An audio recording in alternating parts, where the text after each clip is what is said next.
Hey, another rainy day here in the Hotel Orloff, up here in the comic book room. Um, yeah, I've been doing a lot of shows lately. At least maybe through next couple of weeks, I'll try to keep up the output of shows, or as the youngsters call it, content. Um, but then I'll be probably getting back. I'll be getting back to work, and I won't be able to do maybe a show or two a week. Um, but anyway, just been goofing around. There's not a lot of comic book shows on YouTube that are interesting to me. A lot of friends of mine that do shows have been very busy, and everyone's been busy. They brag about all these new jobs. Oh, isn't it great how our society, our economy is doing? Look, all these new jobs. What they're not realizing, it's the same people working several jobs and creating the illusion that there are more jobs. Instead of one job, the economy is so bad that people have to work two, three jobs. But anyway, and I'm retired, but I'm gonna, you know, be doing a job or two. And you know what would help is if some of you order some episodes of Tomb of Terror, or commission me to do a painting. That would be great. I'm working on a painting right now.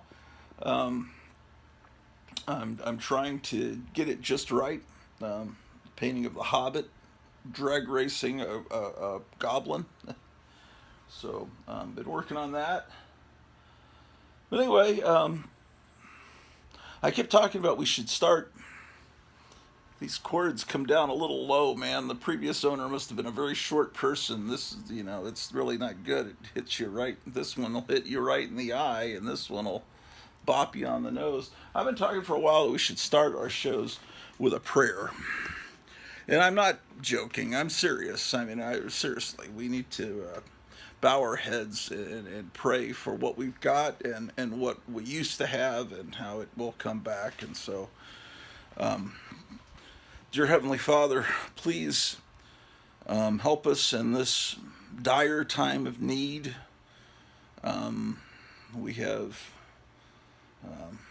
people basically in league with Satan and in charge of the country and doing insane things. Help us um, to bring our society back to where it was and to avoid war that is completely unnecessary, and help our friends that are sick. Help Micah get back on his feet real quick so he can be back doing four color fossils because he does it a lot better than me.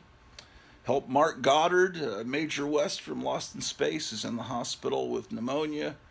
And he's getting up there in years because he's at least 30 or more years older than me. How old was he in Lost in Space? I'm asking God. Sorry, I'm asking you guys. He must have been about 35 or 30 in 1965. So I'm 58. That means he's in his 80s, upper 80s. Anyway, I'm in the middle of a prayer. Sorry. But anyway, in a prayer, who says, "But anyway, God, I'm sorry, I need to be, help the world and get back to sanity, and help everyone to be healthy and happy, and amen." But only here in the Hotel Orloff in the middle of a prayer you go. But seriously, anyway, cleaning out closet. Oh, I found the Fangoria magazines. Look what I found. I found this. We were just talking about childhood Halloween costumes, and I said, well, one time I was the creature, so I thought I'd show you this. I need to put it back in the box because you know what I also found is the box that it came in. He was monster. I guess when you call him Monster, you don't maybe have to pay royalties to Universal Pictures instead of if you call him Creature, maybe, I don't know. Who knows? The 1970s were a lawless time. Anyway.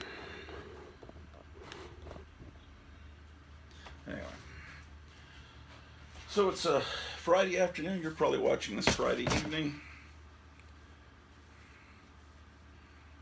I've had this out of the box for decades, hanging in a closet like this so I could enjoy the image. Whoop, it's upside down. Yeah, this is what we used to wear, you know. It was just like a hospital gown or something they put on you when they were cutting your hair. And then you'd have that unpleasant mask with a rubber band going around the back of your head. That's the way Halloween was. And you were all excited about it until Halloween came, and then you realized that it was kind of unpleasant. What's the right way to fold this, man?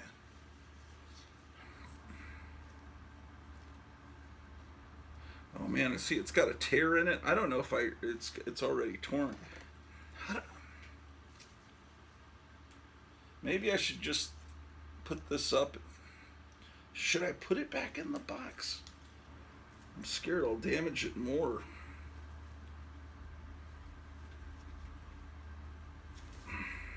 I'm not good at folding clothes, and okay, how is it gonna fit in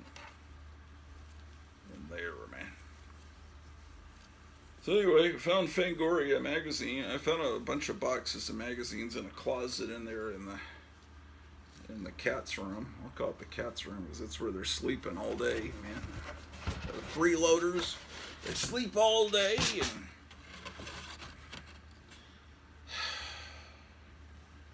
man, I don't like this, man.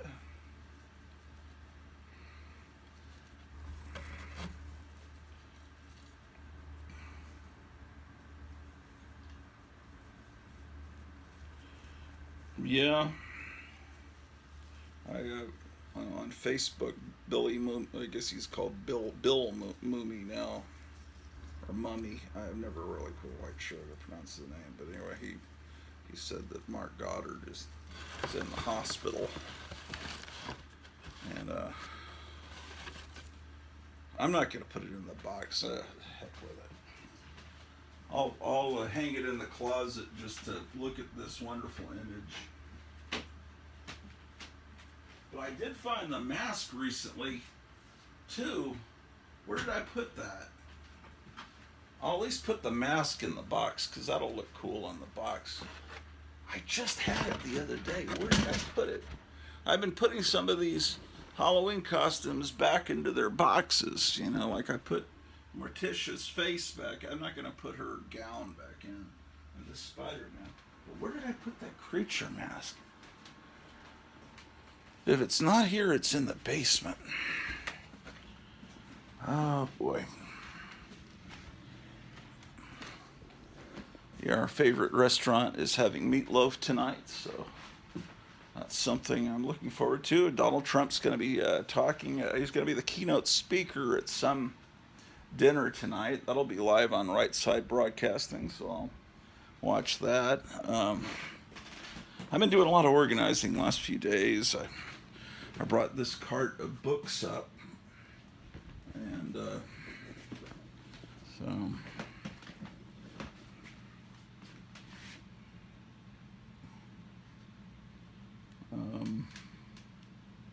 some books like this, I didn't even know that I had this book.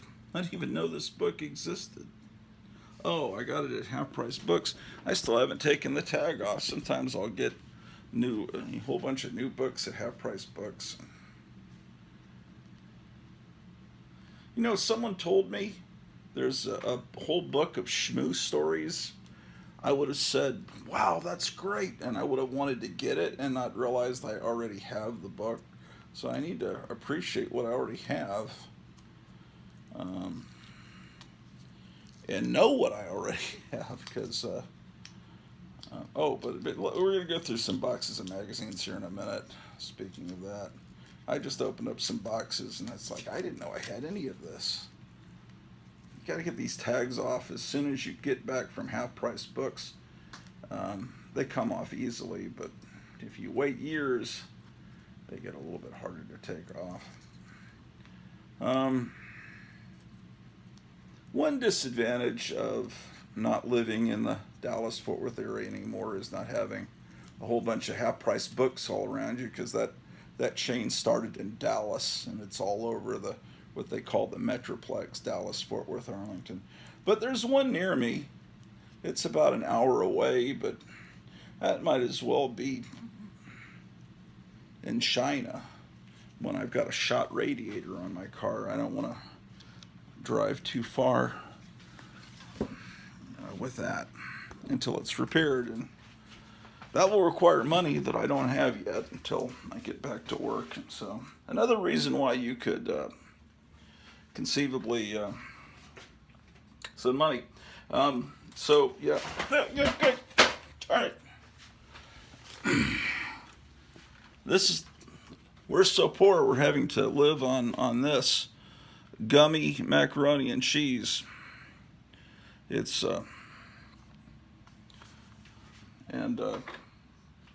for breakfast, gummy bacon from Oscar Mayer, and on 4th of July we were having some gummy hot dogs, ladies and gentlemen. The official sponsor of the Hotel Orloff. We're going to be serving these in the hotel restaurant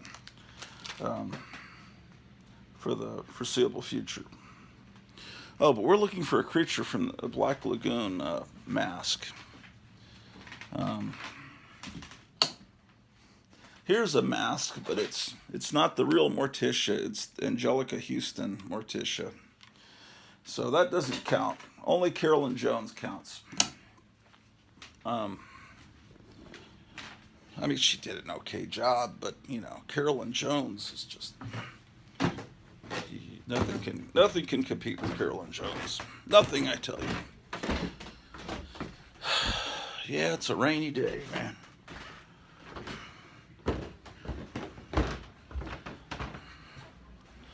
Yeah, remind me. I'll start every show with a prayer, and I'm not doing it to be funny. It's seriously, this is a time for prayer. I mean, you could say, well, they had it rougher in the Depression, and they had it rougher in World War II, but yeah, I have a feeling we're about to have some times coming up that would be good competition for those bad times. So we're down in the basement of the Hotel Orloff. There's my wife's jukebox. We're looking for... Oh, it didn't smell too good down here. Looking for a creature from the Black Lagoon mask. I think I just told you that. Now, I took it off the wall. They're all the Halloween masks. Okay, so it's off the wall. That means I took it upstairs. Okay.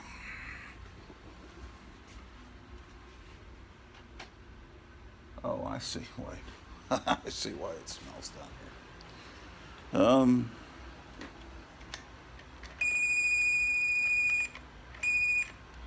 Oh, we need to take this Elvira display upstairs. Where did I put that creature from the Black Lagoon mask, man? It's driving me sane. Okay. If I was a creature from the Black Lagoon mask, I would be on top of a pinball machine, possibly.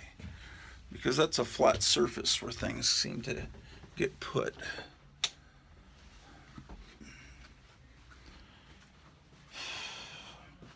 Yeah, a lot of people, guys, you got to start doing more shows. Everybody that watches this, if you don't do a show, start doing a show. It's not scary if you're shy, because you're just you're not in front of an audience.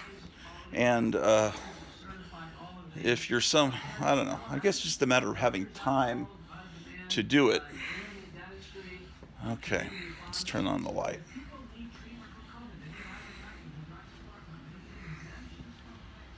Turn on your heart light. Remember that? Remember how wonderful E.T. was when you saw it in the theater? And then Neil Diamond did a horrible song, Turn On Your Heart Light. It just like was so cringy. Today may be the day. Speaking of Tomb of Terror, my award-winning historic television show that I saw for $20 an episode, each episode being 2 hours long. It's a collection of cartoons and commercials and movie trailers and music. Wonderful, incredible. You won't believe it. It's just like The Hypnotic Eye from the 90s, a show I used to work on with Joe Riley. I was, in fact, the voice of this puppet. This is the puppet you see on The Hypnotic Eye. There's Donny Osmond. Hi guys, I'm Donny Osmond. Remember those great days from the 1990s? Joe Riley string them up, and I can't get the strings untangled. So I'm about. It may sound unless I can't untangle the strings. So I'm gonna have to. I think I'm gonna cut his strings. So I may do that this episode if I remember, if I can find a pair of scissors. Okay, I'm looking for a creature from the Black Lagoon mask. This is driving me crazy. Is it in here in the library?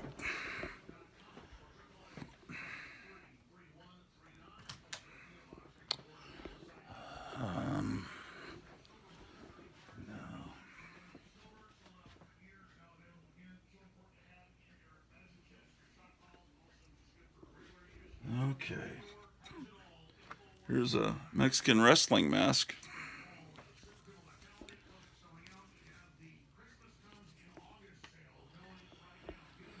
Okay.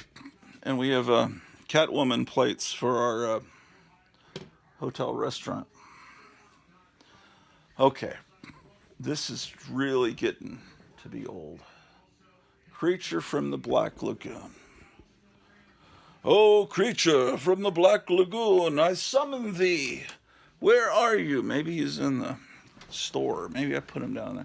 I had to put him somewhere where the dog would not get the mask and chew on it. So I had to put it up somewhere high. I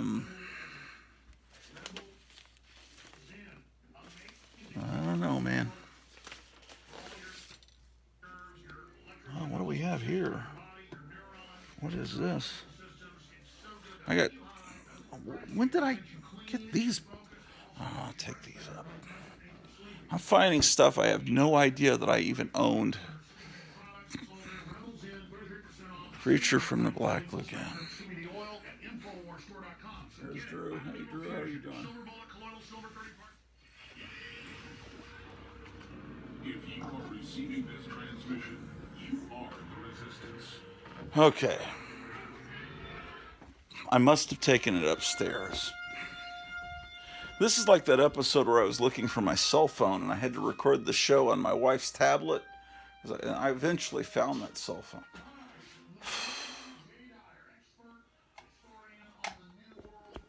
Here's some stuff we can take upstairs. I'll show it to you in a minute. Okay, the mask is not here. I'm thinking it's up on the next floor.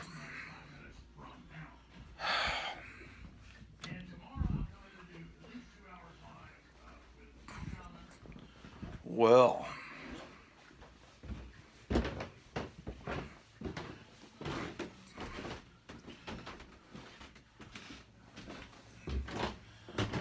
I think things are going to be all right. I think that I think the good guys are going to win. Just look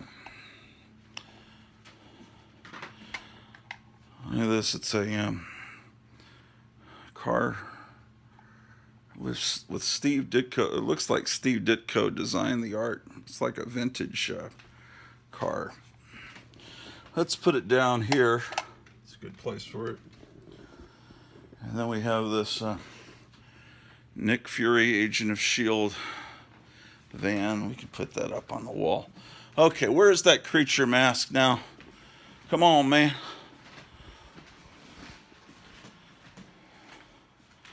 Creature from the Black Lagoon. Creature from the Black. It's gotta be in the. That's the only other place I've been. Would the creature from the Black Lagoon be in the kitchen? Heck no. Who would put a creature from the Black Lagoon in the kitchen? That would be madness. Okay. You're one to see Fangorias. Well, if we don't get to it, we'll get to it next episode. Okay, creature from the Black Lagoon. Creature from the Black Lagoon. Creature from the Black Lagoon.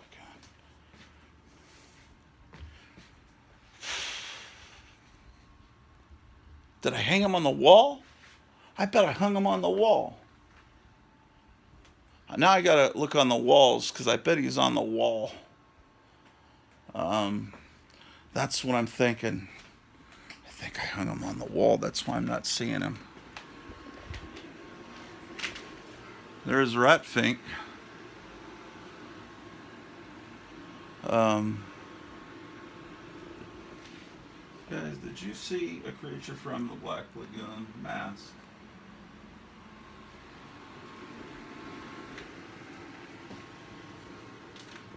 Okay.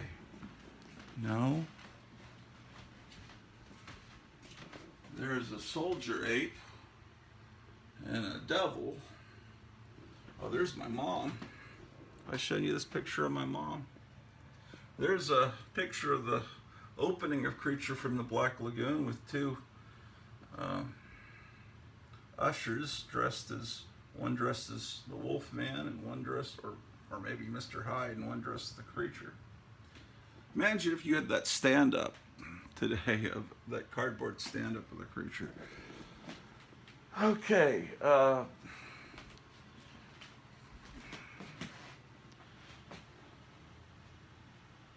creature. I had to have hung him up.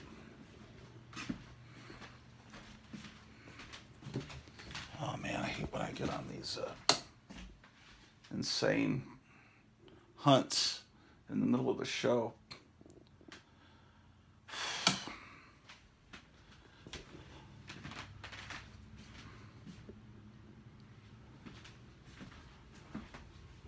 Did I hang him on the wall?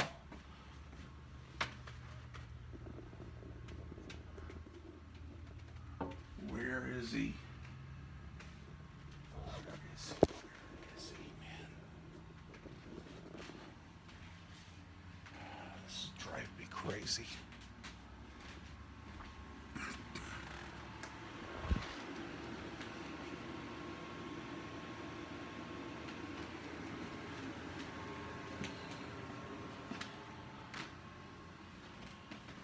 What is the humidity, man? What does it say here on the dehumidifier?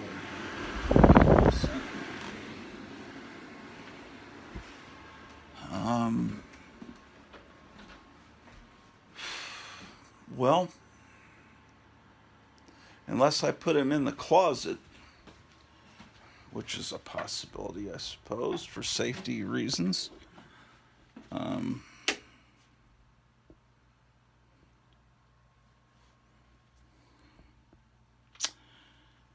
Man.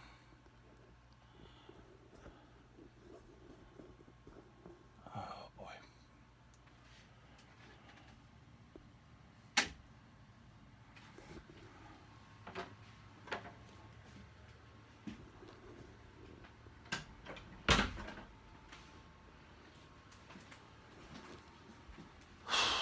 Shoot. Well, there's no point of continuing to search. I'll find him and I'll inform you of the circumstances of where he was. Okay, let's look at what I just pulled this box out of the closet. It's not labeled at all. I don't know what's in it.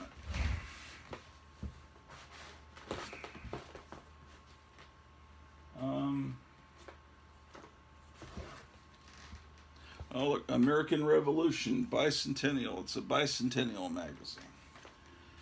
Okay. What is that?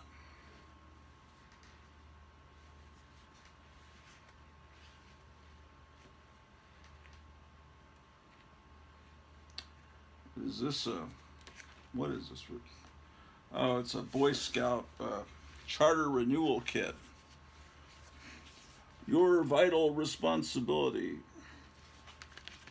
I got all kinds of stuff in here, man. What the heck is this? United Federation of Planets. Cadets Orientation Source Book. The Star Trek, the role-playing game. I never played this game. You know what happened is, it's cool because it has definitions of photon torpedoes. It's like, even if you never play the game, it looks like it's just a lot of fun to, they go into detail about all the equipment. And actually, I think I must have just, sometimes they have boxes outside comic stores and it says free, take me, because they can't sell it. And sometimes I'll pick up armloads of stuff that they can't sell, and then I'll put it in a box, and then I have no idea why I have that. And this is from August 1976.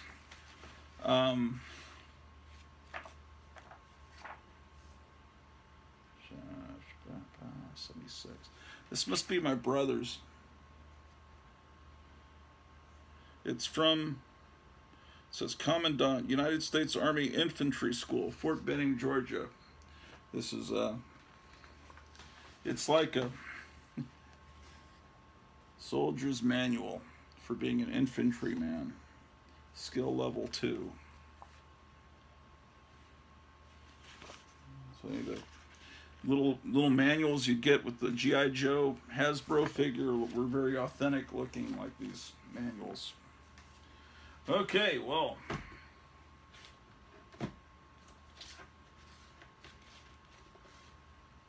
here's a little flyer that came from Something Weird Video that I've gotten here.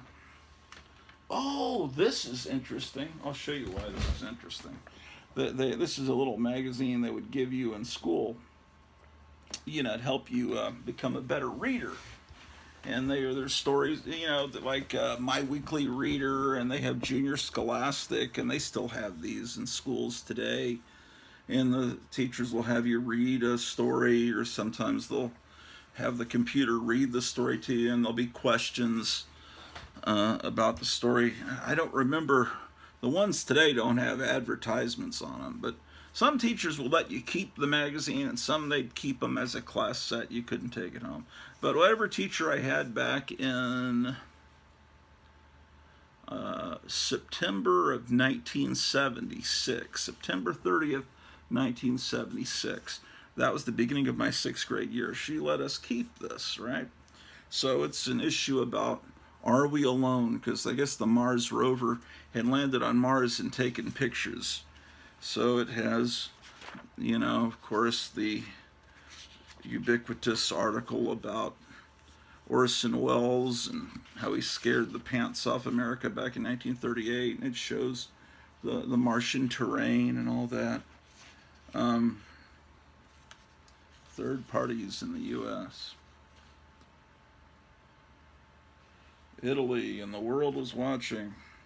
Well, that's a scary, I don't think you'd want to join a political party that has a symbol that looks like that. That does not look like a friendly. With a hammer and sickle and a fist, that's kind of not a good thing, not a good look. 2 voters, 2 views. Okay, because we're coming up to the election. It would have been in November of that year between Ford and Carter. Of course, Carter won, so they've got your election news, right? And you can order bananas from I just found some issues of bananas yesterday. I'll show you some of those. Bananas was the imitation of Dynamite that Scholastic Press put out. There was also Tab Books, and they had Bananas. And I think Bananas was that guy that became the Ronald McDonald of horror, R.L. Stine, that cranked out 500 million Goosebumps books. He was the editor of Bananas. Okay, so you keep going. There's a reason. Obviously I'm building up to something. on the very last page, look what we've got. Guess who's coming to the drive-in? And this is the first, I think this was the first time I knew about Star Wars, but it could have been that I knew about Star Wars through Starlog Magazine, that I would have, Starlog Magazine was already being published then. But yeah, September, I hate that. September 30th, 1976, a scene from the Star Wars, now being filmed. That's when it was still called the Star Wars. And this Ralph McQuarrie painting, let me show you where, you see the stormtrooper has a lightsaber. All the stormtroopers you see running have lightsabers, so it was not exclusively a Jedi weapon when Ralph McQuarrie did the paintings. So that must have been the state of the script at that time. It says, guess who's coming to the drive-in? If it turns out there is life on Mars, movie fans won't be surprised. Long before Viking 1 began circling Mars looking for a parking place, Martians were coming our way in science fiction films. They came in many shapes and sizes, too. In the War of the Worlds, they ran around in spidery machines. In 5 million miles to Earth, they had human brains and grasshopper bodies. The traffic isn't all one way in science fiction movies either. Maybe you've seen some of these films where our astronauts get to Mars but wish they hadn't. In Angry Red Planet, Earthmen battled people-eating plants and walking blobs. The astronaut hero of Robinson Crusoe on Mars discovered a weird Man Friday when his capsule conked out and left him stranded. Some recent films haven't been about space at all. Instead, they show fighting for survival right here on Earth. 2 of these films, Future World and Logan's Run. In fact, in the summer of '76 at the Six Flags Mall Theater, it was a 2-screen theater. Future World and Logan's Run were the 2 movies that were playing, I remember. But keep watching the big screen because there are signs of life in outer space. For example, in The Man Who Fell to Earth, rock singer David Bowie plays one of the last 4 survivors on a drought-stricken planet somewhere in outer space. He comes to Earth to get water and take it home. That's not easy. He has to, number 1, get rich, 2, build a spaceship, and 3, escape with his cargo. Because this mystery man from outer space is a mechanical genius who builds a giant corporation, some people think the movie is really about Howard Hughes. Some other people think it's really about David Bowie. So that's the first 2 columns of the article. Recommending The Man Who Fell to Earth to 6th graders is probably not the best thing because, when I finally did see that movie, I thought, well, why are they showing... Why exactly is the camera showing a guy peeing into a toilet? Why is that? Some things you don't need to see in a movie like that, or someone brushing their teeth. I mean, we don't. I don't think it had. Maybe it had something to do with the fact that water was so precious to this alien that had come from another planet, and maybe that's what the director was trying to get at, but to me it just seemed like a little too, this is a creepy director. Anyway, 3rd column. In a few months, the Star Wars will make a soft landing in your local movie theater. It didn't make a soft landing. That was like a nuclear bomb that went off with us kids. In this science fiction epic, the outer space characters are too busy to leave their planet and come to Earth. The hero is a teenager named Luke. His best friends are 2 robots. One looks like a tin person, the other like a microwave oven with feet. Luke and his pals battle monsters on their planet and space pirates in the galaxy. The plot may be Buck Rogers, but the special effects will be way, way out. All you Trekkies are in luck, too. The TV series Star Trek is being made into a feature film. The plot will deal with the Starship Enterprise's most incredible adventure, and Spock and the gang will be aboard Margaret Ronan. Interesting. I thought that at this point in September of '76, they were still thinking of making Star Trek into a TV series, and that when Star Wars became huge, that's when they decided to make it a feature film instead. But this is interesting. This is this is a good.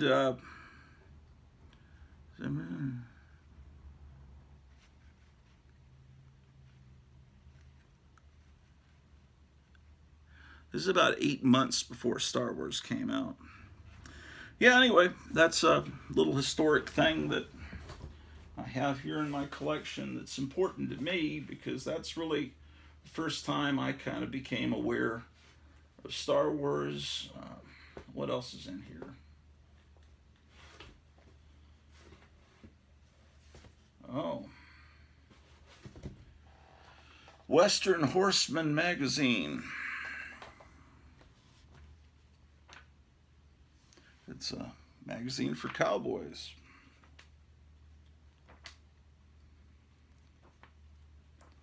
I don't remember even getting. I have no idea. If you had asked me if I had any copies of Western Horsemen from October of 1965, I would say, are you insane? Of course I don't. Here's one from my birth year, April of 1965. I don't know how I have these. They're cool. I'm glad I have them. I just didn't know I had them. Look at this cool ad here. That's the cool thing about organizing your collection is it's kind of like Christmas morning. And you don't need to go out and buy new things, because you're discovering new things that you didn't. I've got a bunch of Western Horsemen. Okay. Then I've got some issues of Game Room magazine. I don't think they make this anymore. Just a fun magazine. Oh, yeah, this was a machine. They said they didn't think any of these machines were still around, but then they discovered that they were wrong. It was a machine called Death Race, and I remember it was at the Forum Fair Arcade at Forum Mall in Arlington, Texas, and it was controversial. It was an early video game, and you drive a car around, and you were supposed to run over people, and when you ran over them, they would scream and turn into a tombstone. Of course, they tried to get around it by saying they were really zombies. You weren't really killing people, but, you know. So that was, I remember the game Death Race. That was something. Game Room magazine, there's some issues of Time. Here's a magazine, the traditional Rod and Culture Illustrated. I've got to get these magazines better organized. In fact, I'm going to do that now. Okay, I'm going to pull out this Hot Rod magazine, because I've got a box that's several boxes that say Hot Rod magazines. And I found a box in the other room that said it has Game Room magazines, so I need to put these Game Rooms in there. Then I've got some issues of Time. I have no idea what they're doing.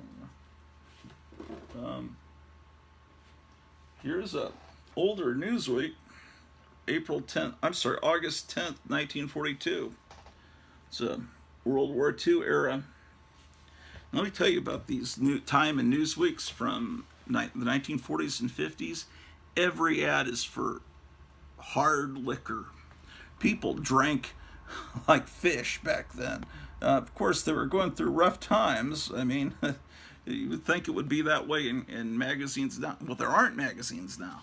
But I mean, look, just the ad on the back. And any ad in the middle is probably going to be for the same thing. Well, it's an ad for cups, but I bet they put liquor in the cups. Let's see. Idle tractors win no wars. Yeah, I love just historic magazines, because I'm more than anything, I'm a student of history, and I love pop culture. I wouldn't say this is a comic book channel. I love pop culture. I love old books, old magazines that transport you to another time. Music. I love music from 120 years ago. I love music from the 50s, 60s. I don't like a whole lot of music coming out today, but there is some good music. I was talking to Meyer Greenblatt yesterday about a band I discovered recently called Sir Chloe.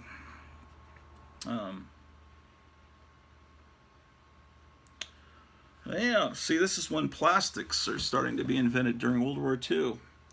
So Dow Plastics gives you the inside story of the plastic nozzle. You can, you learn a lot about the past through these magazines, and so stuff like this would pop up at half-price books. I'd always go first when I went into half-price books.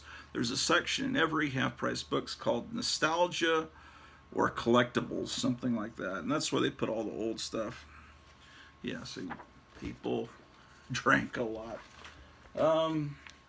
And then, of course I have, well, you can see why I saved this issue. It's when John Lennon was shot. And this issue was saved because Return of the Jedi came out. Wait. This was not an original, this was bought somewhere, because this is from some guy in San Antonio. Somebody lived on Nacogdoches. That was a street that was near where I used to live in San Antonio, Nacogdoches, because I used to call it, as a kid, I'd call it Naked Roaches. But it's Nacogdoches. Nacogdoches is probably some guy that died at the Alamo or something. I shouldn't be making fun of his name. Oh, I remember when they said they found Hitler's diaries, a whole bunch of books, and they were actually handwritten diaries from Hitler. It turned out they were forgeries. That was a very interesting thing. That was when I was in high school, senior in high school. What else we got in here? Here's Popular Aviation. Man, I've got some cool books to show you today. Sorry I spent so much time looking for that creature from the Black Lagoon mask. As soon as I shut this camera off, I'm going to find that thing, 100%. I know I will. Oh, look, you can still subscribe to Popular Aviation. Oh, I had to look this address up. Where's my magnifying glass? It was up here, man. I keep losing everything, man. That's like I'm a mental patient. Anyway, it's on Dearborn Street in Chicago. You imagine if you sent that card, you just took it out and sent it to that address today.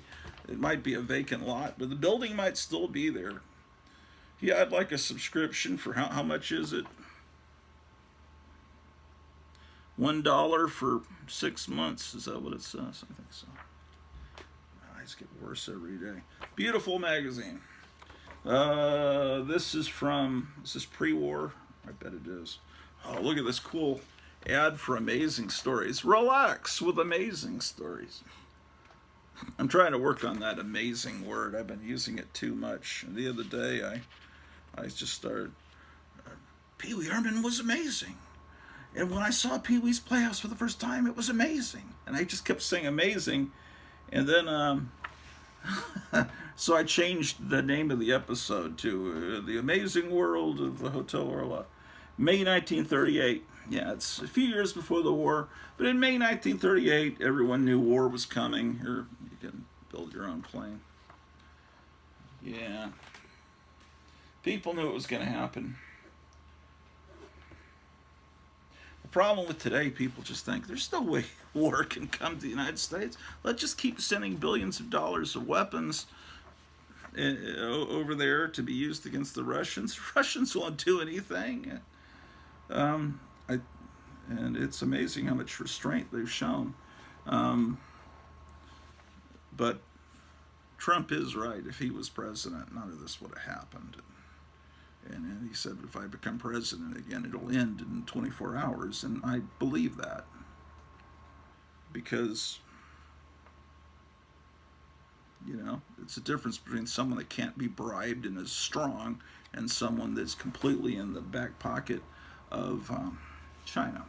Because he's been bribed by China. And they're doing everything they can to bring our country down. Not to be political. And you can unsubscribe, and I'll go back from 588 to 587, and then someone will subscribe, and it just keeps going back and forth. Someone gets offended. I can't believe he likes Trump. I'm going to unsubscribe, and then it goes to 587, and then someone else subscribes. It's just a never-ending seesaw between 587 and 588. This is a magazine for. It's not for children, it's for parents and teachers to read stories to children. It's like stuff to read to kids and ways to entertain kids, is what this magazine is. This magazine, that's from December of 1937. This magazine, my dad used to sell this when he was a little boy. Liberty. This is June 16th, 1934. Man, I know that artist. What's his name? John Newton something. Anyway, got a little bit of a bug chew. We may all have to eat our comics soon, you know. Never mind. Well, speaking of comics, they've got a comic book style ad on the back. 1934.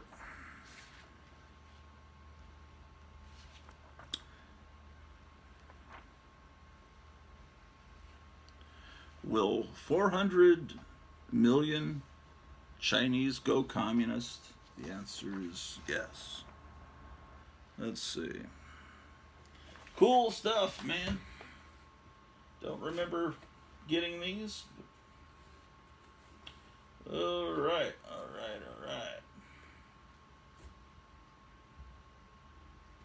Here's a Men's Adventure magazine. That's horrible. We've taken her face off. Here's an Archie comic without a cover that I need to take out of this box. This makes me feel good. Not that this comic doesn't have a cover, but the fact that it's in a magazine box, because I keep thinking that All-Star Comics was at 58 with the first Power Girl. I bought it off the stands as a kid. There's no reason why it should be missing. So it's not in the comic box, or it should be. So I'm thinking it's in one of these boxes just filled with random magazines, possibly. Anyway, so I'll put this in with the Archies. Man,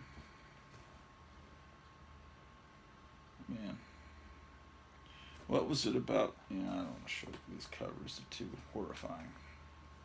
Let's see.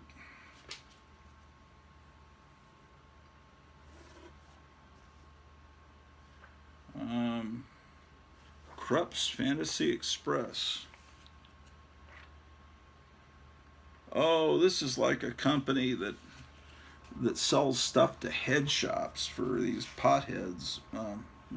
No offense if you're a pothead. Yeah, stuff that you buy at a head shop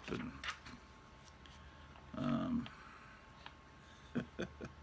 and of course Underground Comics. It's a catalog for. That must be why I have it. And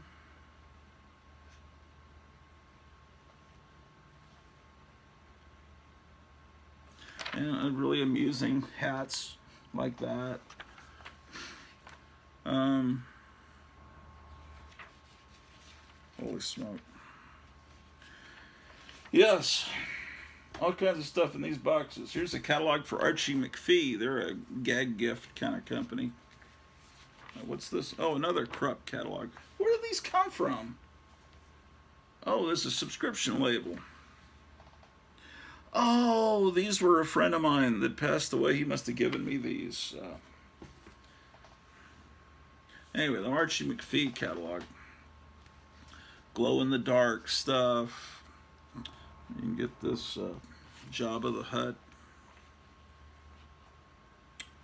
Just little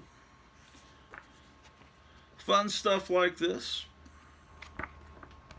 I'm pretty sure this company still exists. It's a place you can get ants and things like that. But this Archie McPhee catalog should be with that Johnson and Smith catalog that I was showing the other day. Um, what else we got in here?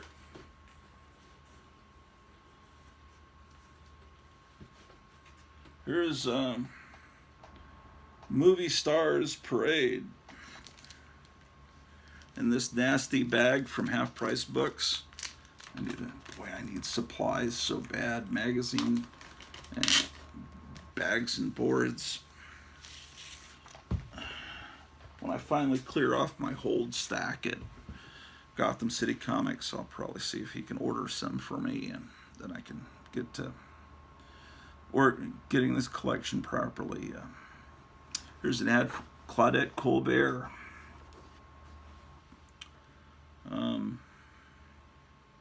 This is, I'm sorry, Movie Stars Parade, and it's from,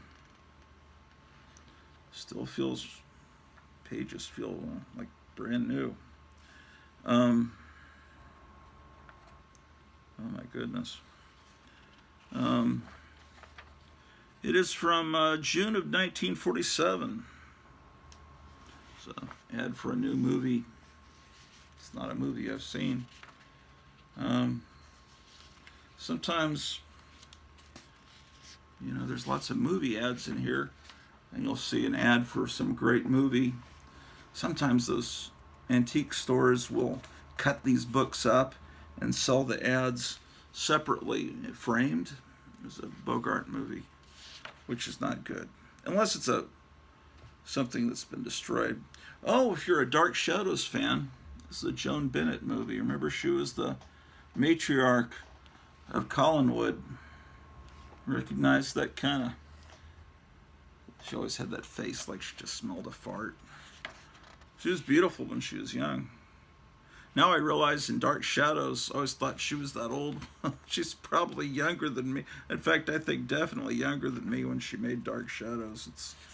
You start realizing all the old people in the TV shows you used to watch are younger than you. I'm sure that Hugh Beaumont and Leave It to Beaver was probably younger than me, and I know that June Cleaver was younger than me. Anyway, enough talking about depressing subjects. So, you can kind of tell the audience, you know, there's brassiere ads and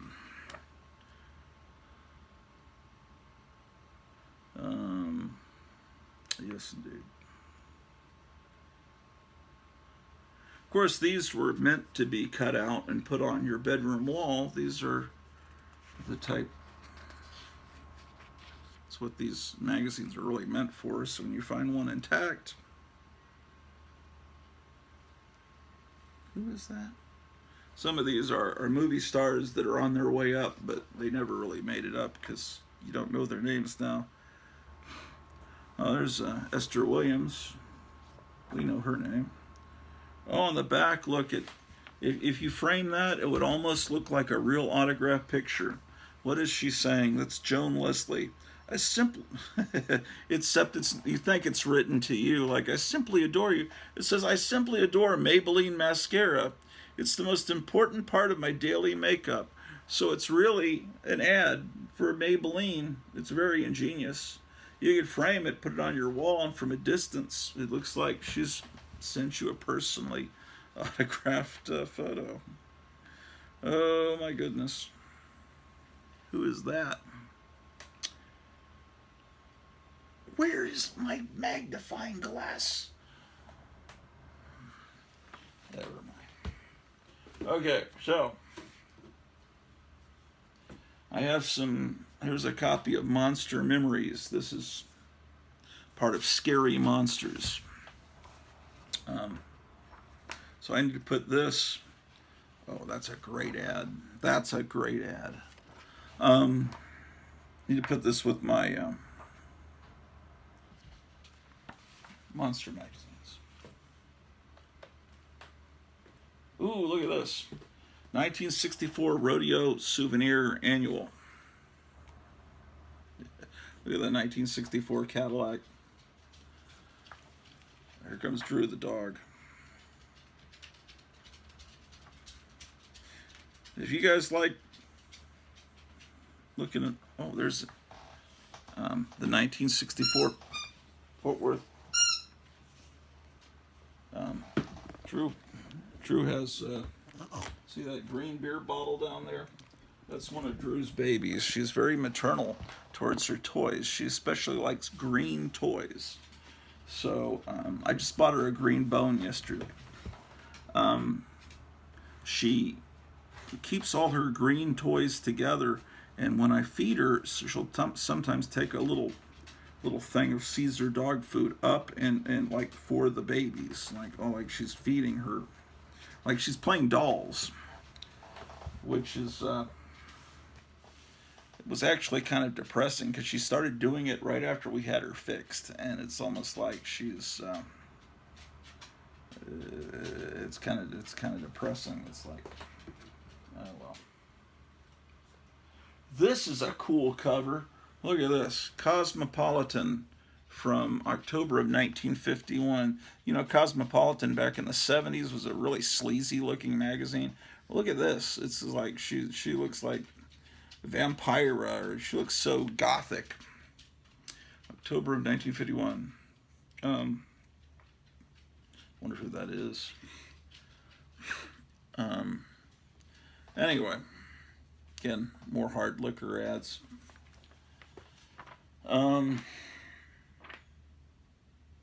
Man, here's the first issue of Monster Bash.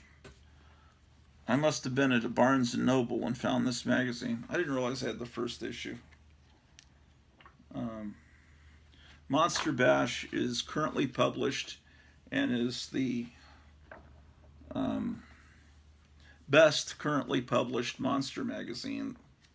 Although Castle of Frankenstein, they revived Castle of Frankenstein, and that was pretty good. I got one issue. There were several issues that came out, but I only got the first one. That one looks real good. This was the revived Famous Monsters of Filmland. Now this is 13 years old. The cover is actually by Richard Corbin, and it's real thick. It's actually not a magazine. It's actually like a soft cover book, and it was $13 13 years ago, and it really doesn't look anything like Famous Monsters on the inside. I mean, you got an ad for a tattoo, which is an tattoo. Maybe that's how George Lucas came up with names for his characters, just by gibberish. Yeah, so it's, you know, ads for tattoos. That's not the type of, I don't know. Monster Bash gets it right. In the back, you know, Captain Company, they've revived the Captain Company, but it's selling, you know, it's like for trendy type people. That's not what, and then they've got like fashion shoots in here or something. Some photographer did all this crummy photography, and it's all color. Not that I have anything wrong with, there's nothing wrong with color, but ads for terrible new movies. It does not have the feel of a real issue of Famous Monsters. It just does not feel that way. Like, just the production design is all off. I mean, they've got the logo, they've got the corner box. From the distance, it looks right. Monster Bash, and this issue, the first issue of Monster Bash, is from 2004. Dang, my eyes. 2004, yeah. The art is done by Kerry Gamble, who is a Superman artist, and he lives in Fort Worth. He only lived a few miles from where I lived, and he was a friend of Joe Riley's. I never met Kerry Gamble, but I remember Joe was friends with Kerry Gamble, like personal friends with him. And this just looks more in the interior. They have the look far That's the ad I was trying to show people on Wednesday night on the Four Color Fossils show, is this ad here. How it used to appear, except it was in color in the ACG comics, and then here they've reproduced that ad. And it says advertising art history. They reproduce old ads, which is important. And because it's the first issue and no one's bought ads and they don't have anything to sell, so they put old ads in the back. They know what they're doing. Okay. Isn't that great? Oh, I found this in the closet. This is different from the one I showed you last time. This is a Pee-wee's Playhouse color forms. There were two versions. This one and then a smaller one that looks like that. This one I showed you last time. Man, I gotta find that creature from the Black Lagoon. It's driving me crazy. I showed you this one. Oh shoot. Pee-wee keeps falling. He no longer has his... How do you make color forms stick again if they lose their stickiness? Maybe you have to wash them off. Seems like I remember hearing someone say that to me. That you cleanse the color form piece and it starts sticking again. This one has never been played with, and the character... that one was an exterior of Pee-wee's Playhouse. This one is the interior of Pee-wee's Playhouse, see? And you've got all these characters that you can take off the sheets, but this one's, like I said, never been played with. And I didn't even know I had that. I just found this in the closet. I'm finding all kinds of things. Here's a 1974 Sesame Street calendar.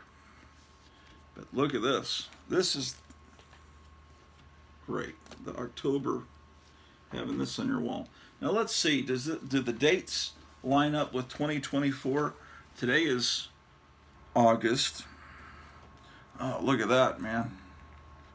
It's like a T-Rex concert. That's great. Sesame Street was great until they invented Elmo. Then it went all down the tubes, man. There's nothing worse. There's not much in the world I hate more than Elmo. I mean, Elmo is the worst. But back in these days, it was great.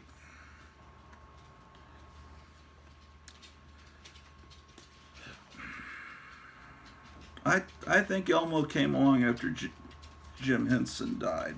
I think he did, but because if he had anything to do with approving Elmo's existence. Okay, so it is currently August. That's what I'm looking for. It is August the 4th, is it? Oh, and this August 2nd was a Friday, and today's a Friday, and I think it's the 4th. 4th. Yeah, it's the 4th. Because I'm supposed to get a package on August 7th, Monday, but I think it's going to come tomorrow.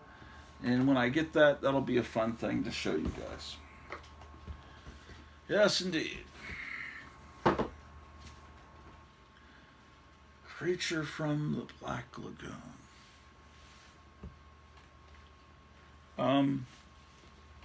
Where did I put the box? Oh, my wife's calling.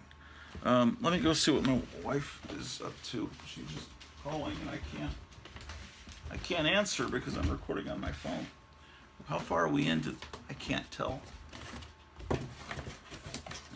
Okay, we're an hour and 4 minutes into this, so I don't think it'll last. The episodes don't go much more than that. Let me check.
tell you what, the next episode, I will have found the creature from the Black Lagoon, and I will show you where I found it, and I'll show you the, I think I have a memory of putting it on a wall, but I'll also show you Fangoria. Anything else you're interested in, let me know. Creature from the Black Lagoon. Where the heck is it?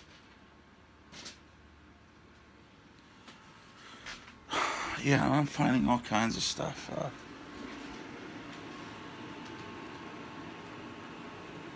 Oh, man.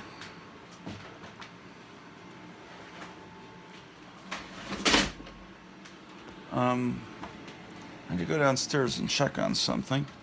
I think an important package has shown up for my wife. That's what she was calling about. And I think it's the package I pulled in because a little while ago the doorbell rang, and I got a box that was about the size that she's describing. Yeah, this is what we're going to have for lunch, the gummy bacon. Okay, let's take a look.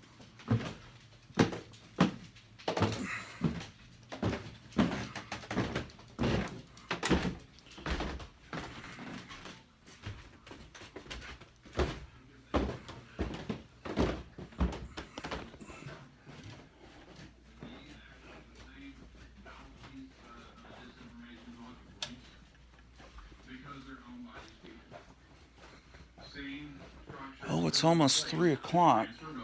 That means there's only 2 hours until.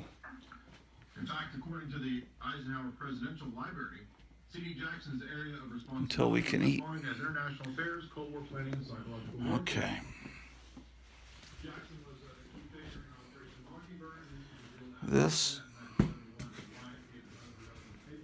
must be what she's looking for from Delaware. Let's see if there's any other packages out here.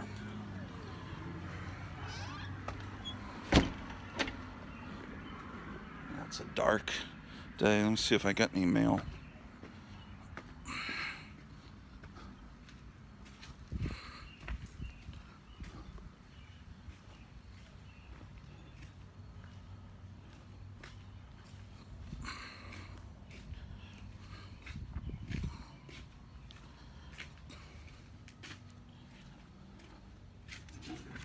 Oh. Bill from the electric company. Oh, it's nice when the AARP starts sending you for retired people. Card enclosed. I didn't ask for any card from the AARP. How dare they?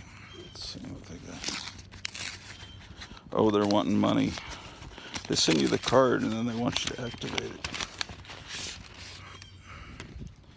Join online. 1 year, $16. What does it get you? Discounts somewhere? That's just. I guess so.